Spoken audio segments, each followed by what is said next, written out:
ছেলেটি জঙ্গলে শিকার করার সময় একটি চকচকে নীলাভ পাথর পড়ে পায়। ছেলেটির কোনো ধারণাই ছিল না এটি কতটা মূল্যবান। সে পাথরটির বদলে তাজা মাছ কিনতে চাইলে দোকানি যখন জানতে পারে সে পাথরটি পাশের জঙ্গলে পেয়েছে, তখন সে তাকে সেটা ফিরিয়ে দেয় আর বলে, যেখান থেকে এনেছো সেখানেই রেখে আসো, না হলে পুরো গ্রাম বিপদে পড়ে যাবে। ছেলেটি দোকান থেকে বেরিয়ে এসেই দেখে কিছু সৈনিক সেই নীলাভ পাথরটির খোঁজ করছে।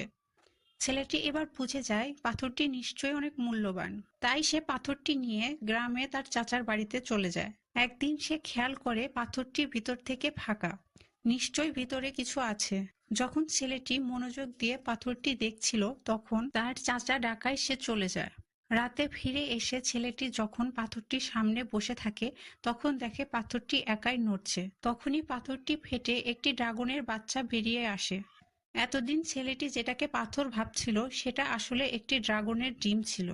ড্রাগনের বাচ্চাটি দেখে ছেলে খুব খুশি হয়ে যায়। সে যখন ড্রাগনের মাথায় হাত বোলাতে নেয়, তখন খুব আলোর বিচ্ছুরণে ছেলেটি অজ্ঞান হয়ে যায়। যখন জ্ঞান ফেরে সে দেখে ড্রাগনটি তার পাশে আর তার হাতে একটি অদ্ভুত চিহ্ন আঁকা।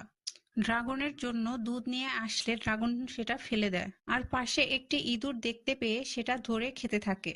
ছেলেটি তখন বুঝতে পারে এটি একটি মাংসাশী প্রাণী। ছেলেটি সবার থেকে ড্রাগনটি লুকিয়ে রাখে। লুকিয়ে ড্রাগনটি লালন পালন করতে থাকে। একদিন ছেলেটি ড্রাগনটিকে বাহিরে নিয়ে যায় উড়তে শেখানোর জন্য। খুব অল্প সময়ের মধ্যে ড্রাগনটি ওড়া শিখে যায়।